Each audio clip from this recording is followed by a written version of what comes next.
going to begin now. Okay. Okay. The stream is live.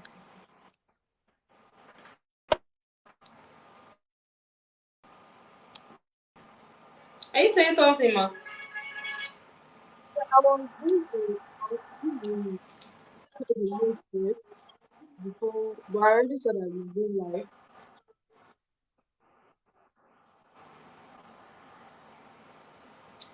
Okay, good evening, everyone. Welcome to Pastor's Preacher's Kids Talk Show. My name is Presho Bade, and I am delighted to be your host on the Preacher's Kids Talk Show. The Preacher's Kids Talk Show is a platform where Preacher's Kids, as the name implies, children of pastors, spiritual leaders, come to share insight on their life off the pulpit and on the pulpit. They are growing up as pastors' children and a lot of peculiarities that they face.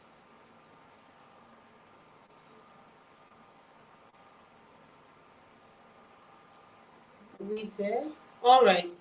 So, welcome once again to Preacher's Kids Talk Show. Like I said earlier, my name is Praise Shugade, and I am delighted to be your host. Our guest on the very first episodes of the Preacher's Kids Talk Show is none other than Precious Okeni Ijesu Vivi. And she's going to be talking to us. We're going to be talking to her actually. She will equally be talking to us on the peculiarities she faced growing up as a pastor's kid and so many other things. If you have questions for her, you can also do well to drop them in the comment section. So Precious is um, she's a communicator. Precious is a communicator and she's equally a volunteer. She's a preacher's kid. So welcome to the show, Precious. Thank you so much and good evening. I'm so happy to be on this show and I want to trust that God is going to help us till the end. So, like you mentioned earlier, my name is Precious Okini Jesvivi. I'm a communicator and I'm a volunteer as well. So it's nice to be here. It's a pleasure to meet you. Okay, so let's just get started. I know you have a lot to share, and we equally have a lot of questions to ask you. So let's start with you just telling us what it was like growing up as a pastor's kid. What was it like for you growing up as? Were there peculiarities that you faced? Was it like growing up as every other normal kid? I don't think you'd even know what it's like to grow up as every other normal kid since you were born as a pastor's kid. But what was it like for you? So growing up as a pastor's child is like being put on the spotlight without your consent. It's like Okay. being your life is already a model even before it started. You have eyes on you, people are focused on you, people Yeah. have put their eyes on you. So you growing up, you have to be very, very, very, very careful. I mean extra careful because whatever step you Mm. take, people are watching. You know, even naturally as a Christian, as a child of God, your life is already a book to people. So let alone you being a pastor's child. So people are looking at you, whatever step it is you take, they will refer to whatever it is you do. And whatever you do is just like an extension of the life of your parents. Because whatever it is you are doing, they will say, oh, is what the parents taught them, that's what they are doing. And some people believe that whatever it is you do as a pastor's child is okay. Whatever it is you do, they can also do it. So it's just basically like your life is already a model before it even started. Even before you know it, before you realize it, you're already a model to people. So people are watching you, people are seeing what you are doing, and it's just basically being careful. You have to be careful about Mm. what you do, what you say, about what you wear, about where you go, about how you interact with people, about how you treat people, about how you accommodate people. Basically, your entire life, you have to be very careful about Yeah. it. So, I have seen that this is what my life as a pastor's child is about. You have to be very, very, very careful in whatever you do. You have to think not even twice. You have to think multiple times before you take whatever step it is you want to take. And growing up, I've also Mm. learned that you have to be careful with whatever you say. You have to think before you say whatever it is you want to say. You don't say it before you think it, so that whatever you say is what will be held on to. You say, oh, because by the Yeah. time that person in such a particular way, and they ask them that, why you do like this? They say, oh, our pastor's child is also doing things, so why can't I do the same thing? So it's just basically being careful as a pastor's child. So I believe that that's, to an extent, that's what it is like for me growing up as a pastor's child. And also I was also the first. I'm also the first child of my parents. So you can imagine the kind of that More are on me responsibilities. responsibilities. So more eyes, more focus, more carefulness. Everything was just extra being the first child, and even a girl, a daughter. So everything was extra. So I had to watch where I was going. I had to watch what I was saying. I had to watch what I was doing. I had to watch what I was eating as well. It's when it boils down to my eating. I had to be careful of what I ate and where I ate them. So I had to be careful of what I Wow. wore. Even up to now, I still have to be very careful of those things. I can't be carefree. I can't just I in fact I don't play anyhow. You don't have to play, you can't play any, you Mm. have to be very careful. You have to keep yourself together. So that was what my life was growing up as a pastor's child. Okay, thank you very much. So you mentioned that these things were done without your consent, right? You became a role model without your consent. Is it something you enjoyed? I won't particularly say I enjoyed it, but growing up and realizing that this is the shoe I'm stepping into, I had no choice but to take it. So it's not like saying that I enjoyed it. Until you come to the realization of something, you won't say if you are enjoying it or not. So it's just as if you were just Mm. living and came into the realization that, okay, this is my life. You know, if you are growing up, you are being Yeah. tutored by your. So it was when I was still growing up, it Yeah. was like what my parents said, and this is what I have to do. But then until I came into Okay. the realization, this is what my life is about. This is what my life entails. So as at then, I couldn't say if I was enjoying it or not. So it just came to me naturally because I was being tutored.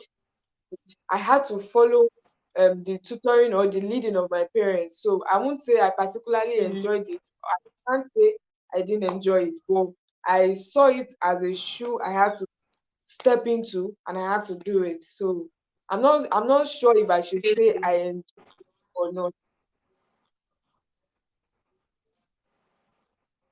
Okay, thank you. So you did not enjoy it then, right? But how about now? Looking back now, can you say that you stepping into that shoe? There's a difference between, like you said, doing something because you were born into it, was a shoe you had to step into, and then growing up to realize that okay, this is not, is it that you just accepted it as your calling, as per, you know what, if this is what God wants for me, no problem. But have you come to realize now that this is more than just whatever your parents said you should do or what you were born into? So like I So said what is earlier, it like for you right now? okay, so right now I would say the earlier tutoring I had have shaped first my realization, and then I've shaped how I've seen things. And then going out also, I've seen the world, I've seen people, I've seen things. So I want to say that maybe as at now, uh, ah, I really should not say it in the sense that maybe I'm enjoying it or not. But coming into the realization, I've already seen it that I'm not, there are some other pastors' children that I'm sorry to say, but there are some other pastors' children that they do not care. But I've already come Okay. into the realization and I've cared about my image and whatever it is that I'm putting out there. So I have Mm. already come into the realization that this is my life. I'm not being careful about it. I'm being careful about it that, oh, this is also a calling on its own, that you being a pastor's child is already a calling on its own, and it's a Mm. life that is being emulated by others. So you have to live a life according to God's will. You have to live a life according to God's commandment. So it's like whether it is pleasing or it is not pleasing, it is God's call. So it is not about what, sometimes it's not about what I enjoy, but it is about what God wants me to do. It is about what God has called me to do. That you are a pastor's child, you will life to be worthy of emulation. Your life to be what people are looking up to. So it is no longer about whether I enjoy it or not, but it is about what is God saying Yeah. about my life, what is it that God is calling me to do. So it is now about what God is saying about me. So it is no longer, Mm. job you just take on for passion. This is what you are doing because God has ordained you. Even in the Bible, it says that he told Jeremiah, he told Joshua, he said, before I called you or before I even formed you, I have known you. So before God formed me, he had already known that, okay, this person is going to be a pastor's child. This is where I want you to go. So I've already come to that realization that this is already a call for me. God has known me even before he formed me, even before I was conceived, even before I was born. So it is basically me living in God's calling. So that is what it is for me. Wow, thank you very much. So for you, this is more of a calling, and it's not just about what you were born into. Thank you very much. So how do you balance your identity as a pastor's kid or as a preacher's kid with your own personal interests? Because like you said, you're already a role model to some persons, right? And then but you have personal interests, you have personal things you'd want to do. How do you balance? Now you've said it's a calling. So how do you balance your calling as a pastor's child with your own personal interests? And so I would say that I've not had any personal interest that has to conflict with my identity as a pastor's child. If there is anything Okay. that is going to make my identity as a pastor's child different from my personal interest, then there is a conflict already. So my personal interests have to align with me being a pastor's child. So I can't say my personal interest is being a stripper. It is already conflicting to what my calling is. I can't say that my personal interest is me being in the club. It is already Yeah. conflicting with my identity. So my identity and my personal interest are already intertwined. They are no longer Mm, separate. They are no longer yeah. separate. They are done already. So whatever, like I said earlier, it's already a calling. It's already a calling by God. So if my calling is already conflicting with my personal interest, then what is that identity? It is no longer my identity. I'm already having different identities. So my identity as a pastor's child, it doesn't have to conflict with my personal interest. They are already intertwined. So whatever interest it is that I'm having, because receiving instructions from God is also part of that calling. So my personal interest must not differ from what God's instruction is for my life. So basically, it's just like having a personal life and my identity as a pastor's child, having them together as one. So they are not Mm. different. So they are conflicting. None is conflicting each other. They are not different from each other. So they are already one, and they do not even have to I don't have to have a personal interest that has to go against my identity as a pastor's child. Okay, so let me ask you this. At what point, it's actually like a two or three in one question, but I'll start with one. At what point did you realize that being a pastor's child was a calling for you? I would say that was when the realization that I'm already being a role model to people, because there were instances whereby people would say, "Oh, I'm doing this because Precious did this," or "This is safe to do because Precious did this." So, Yeah. uh, and then I was doing things that at the end of the day, I realized that people were seeing it. People were seeing what I was doing. So my life was already in the know of people. People were already seeing whatever it is I was doing. So when some instances begin to come together, you have the first instance, the second, the third. So you begin to also sit down and rethink and recheck and re-examine that, oh, whatever it is I'm doing, people are seeing it. So that was when the realization began to come in that it's like my life is already on this people are already seeing what I am doing. So I had to be careful when I had that realization that it's like people are already seeing what I'm doing. People can see it. People are already following my footsteps. people are already saying that if Precious can do this, then I can also do it. So it was when I came into the realization that I knew that, oh, being a pastor's child is already a calling for me. Yeah. Okay, so the next question, right? I said I have like a two-in-one question. After, before you came to the realization that this was a calling, right? Did you have conflicting interests before then? Because you said that you would not have, or you do not have any interest that conflicts your calling as a pastor's child. But before you got to realize that this was a calling, did you have conflicting interests? I would say when I did not come into realization, I have not, probably then, I have not discovered purpose. So, or should I say, I have not really discovered, because the realization came quite early, I would say. It came quite Oh, early, very, very, it came very, very early. So, I wouldn't say do you that mind as sharing? at then. At what age did the realization come?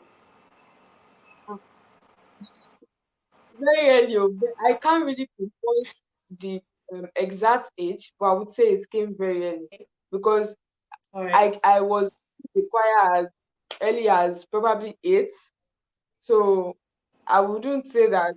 Um, Let me say it was around that age. So it came very, very early for me. So it came very, and I Okay, mentioned earlier so that I'm the first daughter. So I was already in the spotlight, being the first child already. So it came very, very early. So I won't say that I had any personal interest that was conflicting with, or probably I should say I can't remember if there was any interest of mine that conflicted with my identity as being a pastor's child. okay, so did you, as being the first child, do you think you had more responsibility? Because I believe that for many pastors' children, especially the first children, they do not only have the responsibility of being role models to people out there, they also are responsible for being a role model to their siblings coming after them. So it's like a double calling for them. Do you feel the same way? I feel the same way because even without you being a pastor's child, if you are a first child, Yeah. whether a son or a daughter, you should know that you have a whole lot of responsibilities. So now imagine you being a pastor's child, it is a whole lot of responsibilities. You have to look out for your siblings, you also have to be on the lookout for people in the church, you have to be careful, you have to take on responsibilities even in school or wherever it is you find Yeah. yourself. So it will be a double, or it was even more than double responsibility. So it was wherever you find yourself, you have to take on responsibility. Wow. All right. Thank you so much for sharing. You're literally wearing many hats right now. More grace to you. Okay. So, at what point did you make the decision to follow Christ on your own, aside just being a pastor's kid? I mean, being a pastor's kid does not guarantee automatic salvation. So, at what point did you get saved? Okay, I would say that was year 2020. Yes, that was year 2020. That was during the lockdown period. Uh, I've been in, okay, like we all know, I was born into Christ. I was born into a Christian family, and though I wouldn't particularly say I was wayward when I was growing up, but then I came to Mm, know Christ for myself in 2020, and that was during the lockdown period when everybody was at home. During that period was when everybody was at home, people had a lot to do and nothing to do. So during that period I was home, I came back from school. I think I just gained admission 2019. Then I came back home. Then so during that period like that, I was home, and then there was this particular group I joined on WhatsApp. So it was a okay. Bible believing platform, and that was where we were. I followed up on series of sessions they had on that platform, and then there was one Mm, particular day that there was a session we had which was very touching, and it was then I decided that no, I can't live my life. I'm not living my life because I shouldn't live my life because I'm a pastor's child. I should live my life because I Yeah. really, really want to know Jesus for myself. I shouldn't just say because I was born into it. I came to the realization that I shouldn't just say because I'm a pastor's child, then probably I'm automatically born again, or my life is already pleasing to God, or I'm already living a life that is worthy. But I had to know Christ for myself. So I don't want to live in self-justification that because I'm a pastor's child, oh, my life Yeah. is good already. So I came to know Christ for myself. Not that I didn't know him before, but that was when Mm. I proposed. It was proposal. It was intentional. That year, it was very very intentional for me. It was very purposeful for me that even the people that the conveners or yeah, I should say the conveners of that platform do not even know that something like that happened. But between myself and God, we knew that there was a shift and there was a rededication. Yes, I would say there was a Mm. rededication, and I came to know Christ for my own self. I became purified. I became more dedicated, and that yes, that was year 2020. Wow, very good. Thank you very much. So, how do you manage expectations that people have of you as a pastor's child? I understand that being a pastor's child myself, I understand that many times some of these expectations are actually very unrealistic because sometimes people are asking you to do the things that they are equally not doing. And that's even not the point because sometimes what they expect you to do is right, whether or not they are doing it right. But then there are some Yes. expectations that are unrealistic. They are just quite extreme. Like, does it have to be like this? I don't know if you understand. So, how do you handle such expectations? How have you been able to handle it so far? Or have you had such expectations? Okay, I would say so far the kind of expectations I've had are not what are beyond what I should be doing. So Okay. I would say that people have watched my life to the extent that like you said, they've believed that this is the right thing for me to do, even if they are not doing it. You Mm. are very, very correct. That even if because sometimes I've sat down and wondered that you people know that this thing is wrong and you correct Yeah. me doing it. But you yourself, are you doing it? So, but then Mm. when you have already realized that this is my life, this is my identity, and I should live right for people to also emulate. Yeah. So I would whatever expectations of me that they have, I should live up to it because everybody knows what is right. If we are being truthful to ourselves, everybody knows what is right. Mhm. So I Yeah. would say that to me, I won't say that the expectations are unrealistic. Okay, let me say for instance, there was a particular time that I was in school. I just finished last year. So that period I was in school. Then I came home briefly for holiday. And I've been in the choir, like I mentioned earlier, since like when I was 8. So I'm in the choir, and to the glory of God, God has been helping me so far. Then I that day I had a clash with our church drummer. So we were preparing for a program, and we had choir rehearsal that day. We were gathered together and we had choir rehearsal. So when we finished, they were asking that who had things to say. So I stood Mm. up and I mentioned that, oh, this is our church drummer, that this person, he does this, he does that, he does this, he does that, and it's not really really good, coming from the fact that this person doesn't come to rehearsals and you are always complaining, you are always nagging, and you are always looking for loopholes, yet you won't come to our rehearsals and all of that. So I was mentioning it. So that was when the particular person started to raise his voice. And because naturally I'm somebody who doesn't talk all the time. I would say I'm more introverted. So I'm not somebody who talks all the time. So but whenever it is I talk, I always try to drive home my point that my voice must be heard, and I must say whatever it is that is on my mind. I must say it to the place. So when the person began to raise his voice, I was like, why are you raising your voice? You should know that I'm not somebody who complains. So for me to have voiced out, then you should know that this thing you have been doing is wrong.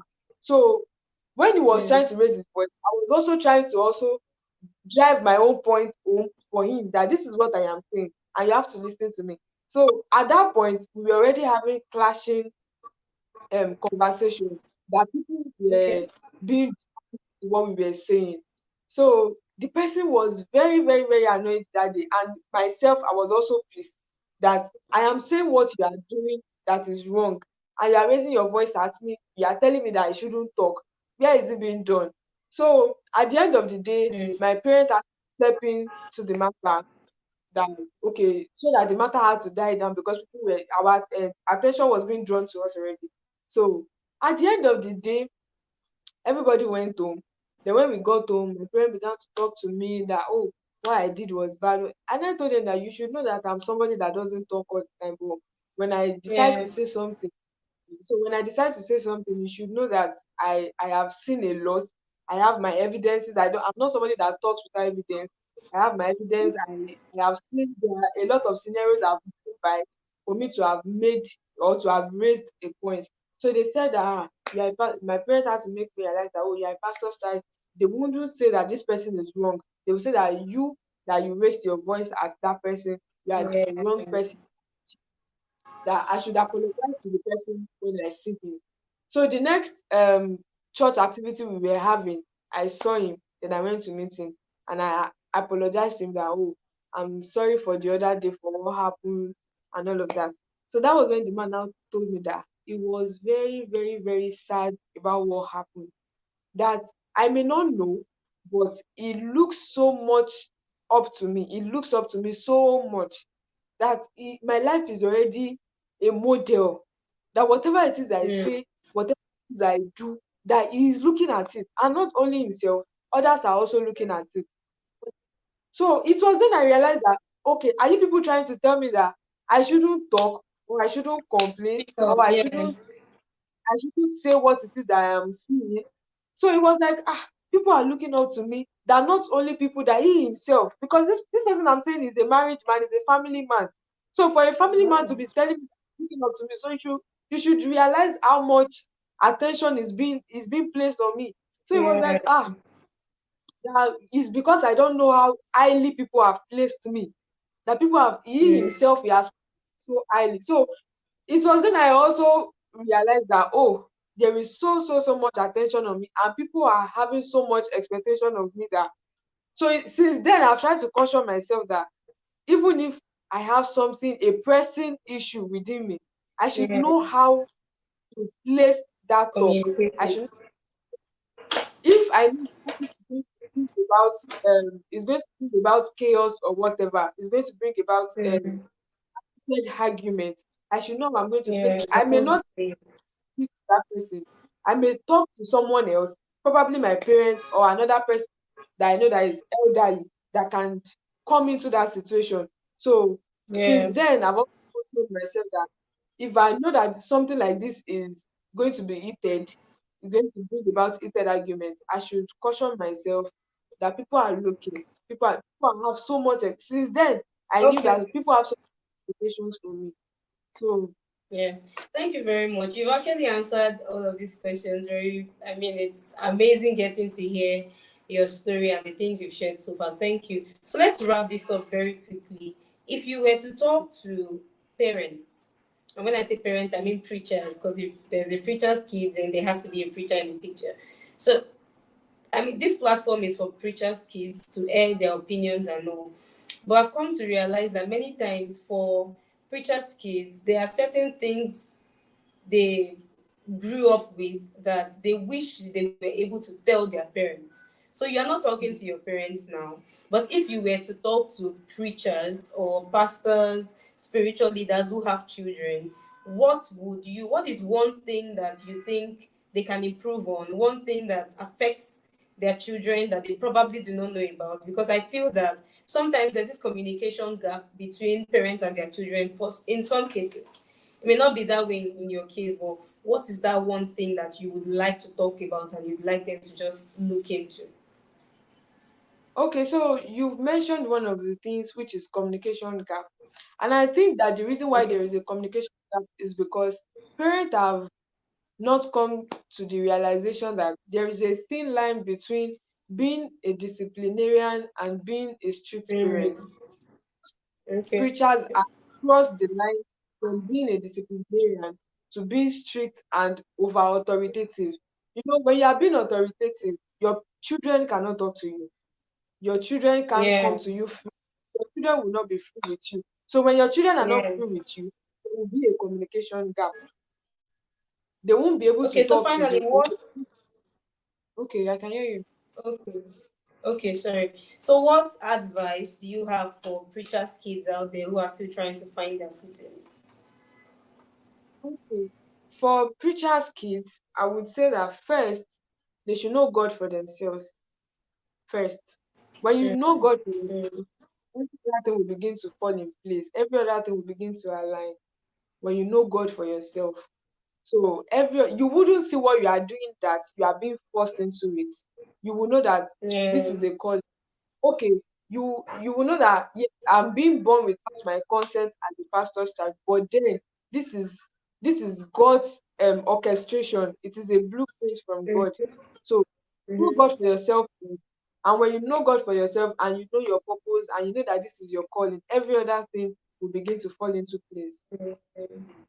Thank you very much. It's been quite an interesting discourse with you. Thank you for all that you've shared so far.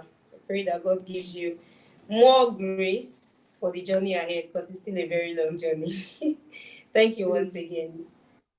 please. I'm so glad to be part of All this. right. And I Thank you. Thank you so much. Okay, thank so you. we've come to the end of this particular episode of Preacher's Kids Talk Show. Preacher's Kids Talk Show airs every third Thursdays, and we would have guests from time to time. So do well to tune in and just join the conversation, drop comments, drop questions if you have any, and we'll be glad to respond to them. Thank you once again for joining us. God bless you. Yeah. Okay,